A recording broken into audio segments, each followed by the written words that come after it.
दीपावली के बाद में अंता उपचुनाव सीट को लेकर विहुल बच चुका है और लगातार तैयारियां जारी है। वहीं अब तक जो है 32 लोगों द्वारा है वो इसमें उम्मीदवार के तौर पर सामने आया है और इसमें से 21 लोगों ने नामांकन भरा है। वहीं ये दिलचस्प मुकाबला अंता उपचुनाव सीट को लेकर है, जहां एक और नरेश मीणा मैदान के अंदर ताल ठोकते नजर आ रहे हैं। वहीं दूसरी ओर कांग्रेस की ओर से प्रमोद जैन भाया, तो भारतीय जनता पार्टी की तरफ से मोहरपाल जो सुमन है वो मैदान के अंदर उतारे गए हैं। तमाम तैयारियां हैं। वहीं नरेश मीणा है वो खुलकर मैदान के अंदर कांग्रेस के उम्मीदवार प्रमोद जैन भाया के लिए बोलते हुए नजर आ रहे हैं। उनका कहना है कि प्रमोद जैन भाया को जो टिकट दिया गया है, कांग्रेस के पास में अभी भी मौका है कि नामांकन वापस ले ले तो उनके लिए आसानी होगी। तो वहीं भारतीय जनता पार्टी लगातार जो है प्रमोद जैन भाया के ऊपर भी आरोप लगाती हुई आ रही है, यानी कि एक और नरेश मीणा, दूसरी ओर भारतीय जनता पार्टी की ओर से लगातार हमले किए जा रहे हैं प्रमोद जैन भाया के ऊपर। लगातार ये समीकरण बैठा है, देखा जा रहा है।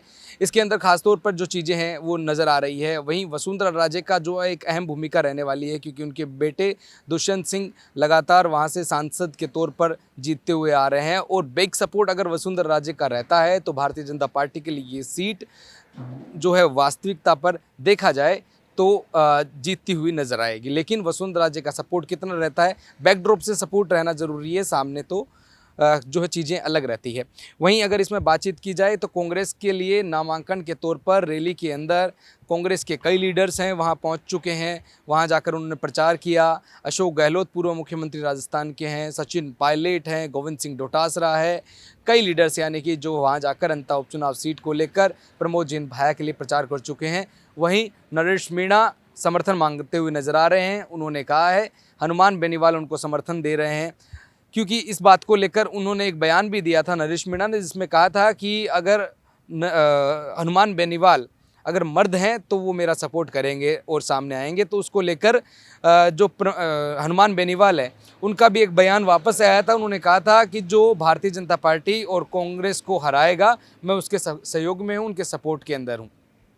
राजेंद्र गुड़ा पूर्व मंत्री रहे हुए हैं राजस्थान के अंदर कांग्रेस सरकार के अंदर, वो भी लगातार सपोर्ट कर रहे हैं नरेश मीणा का। लेकिन एक चीज़ जो मुख्य रहती है कि इस पूरे चुनाव के अंदर अगर निर्दलीय जितने भी विधायक हैं, जैसे रविंद्र सिंह भाटी है, वहीं और भी जो विधायक हैं उनका सपोर्ट किसको रहता है।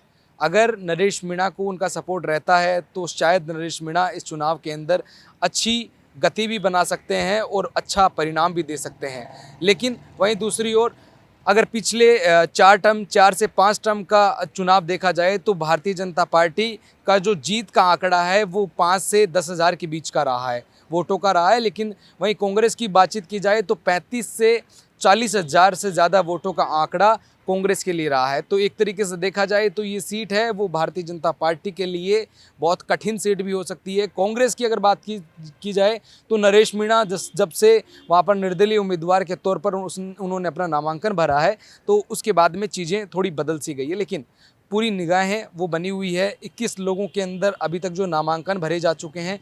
लेकिन देखना ये होगा कि अब तक आने वाले समय में क्या चीज़ें हैं जो देखने को मिलेगी, कौन अपना नामांकन वापस लेता है, कौन नहीं लेता है। लेकिन तय 14 नवंबर को जब चुनाव के नतीजे आएंगे तो उस वक्त तय होगा। मोहर जो है 11 नवंबर को लग जाएगी। अंता उपचुनाव सीट को लेकर जो वोटिंग है वो 11 नवंबर को होने वाली है। 14 नवंबर को परिणाम आने वाले हैं। अपडेट इंडिया आपको अपडेट रखेगा हर चीज़ के लिए, हर खबर के लिए। मेरे सहयोगी जावेद के साथ मैं दीपक कुमावत, अपडेट इंडिया, जयपुर।